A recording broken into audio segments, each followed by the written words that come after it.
Like every child, this 13-year-old too loves playing in the park in the evening.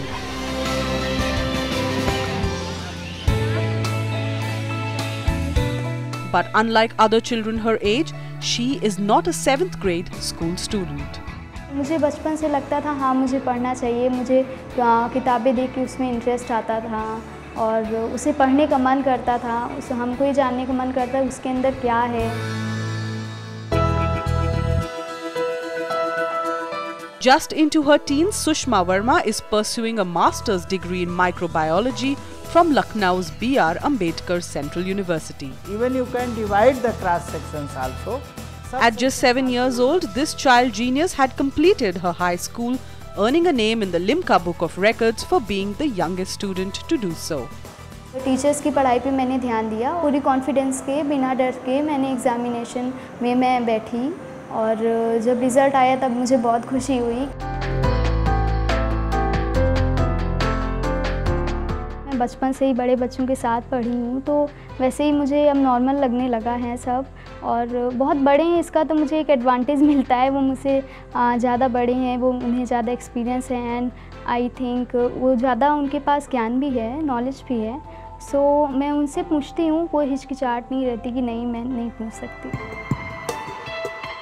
Aspiring to become a doctor, Sushma took the combined pre-medical test at 10, but her age became a deterrent to her dream. Like this is the Carvularia, and so she decided to pursue MSc with a special sanction from the university's vice chancellor. हमको ये interest था कि हम अपने surroundings के बारे में जानें कि कौन सी चीज़ हमारे लिए हार्मफुल है, कौन सी चीज़ यूज़फुल है। जैसे हम लोग माइक्रोब्स में पढ़ते हैं, बैक्टीरिया, वायरस, तो इन सब के बारे में डिटेल से जानने का मेरा बचपन से मन था और आई थिंक ये डॉक्टरी लाइन में थोड़ा सा इंक्लूड भी था, तो इसीलिए मैंने इन्वायरमेंटल माइक्रोबायोलॉजी चुनी।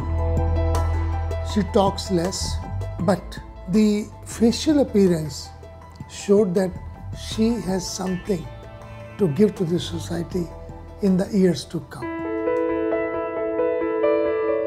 Sushma's father, a daily wage laborer, works at construction sites and earns a meager amount of money at the end of the day to support his family.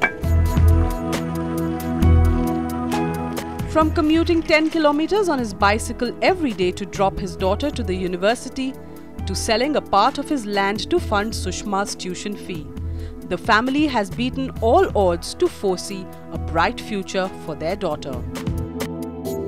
Sushma की पढ़ाई ब्रेक ना हो, बंद ना हो और तुरंत एडमिशन हो जाए तो हम फीस जमा कर सकें, इसलिए हमने यानी इनकी पढ़ाई के लिए पहले से व्यवस्था कर रखी है और ये सोच के व्यवस्था कर रखी है कि जितनी ज़मीन मैंने बेचा है, अगर हमारे बच्चे पढ़ करके इनके पैर मजबूत हो जाएंगे, इनकी शिक्षा मजबूत हो जाएगी तो इसकी 10 गुना ज़मीन, 20 गुना ज़मीन वो 1 साल में ले लेंगे। हमको आती नहीं थी लेकिन मोटी मोटी किताब लेके ऐसे पढ़ती थी कि बच्चे समझते कि हमारी मम्मी पढ़ रही है और उनका मन और बढ़ा, इनका हौसला और बढ़ा। इसी तरह बच्चे आगे बढ़ते चले गए। ईश्वर से सबसे यही प्रार्थना करती हूँ कि बच्चे आगे बढ़ते रहें, सबका नाम रोशन करें।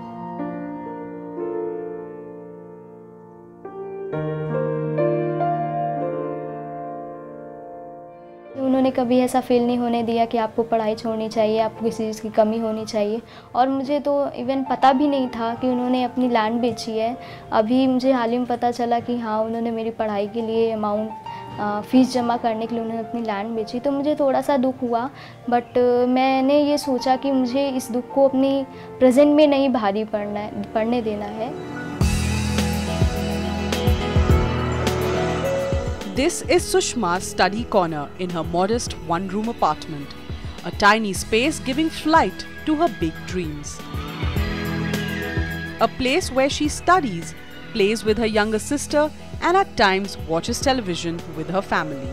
मैं 10 साल बाद अपने को एक डॉक्टर के फॉर्म में देखना चाहूँगी कि मैं किसी हॉस्पिटल में बैठी हूँ और अपने लोगों की सेवा कर रही हूँ।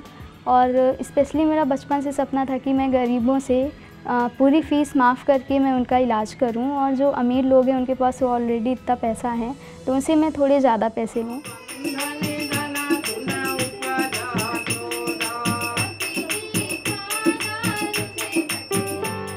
Sushma was just 2 years and 8 months old when she first recited Ramayana on stage, a family practice that reverberates in this small dwelling every day with a promise and a prayer. A prayer to take on the world with her sheer intellect, commitment and conviction.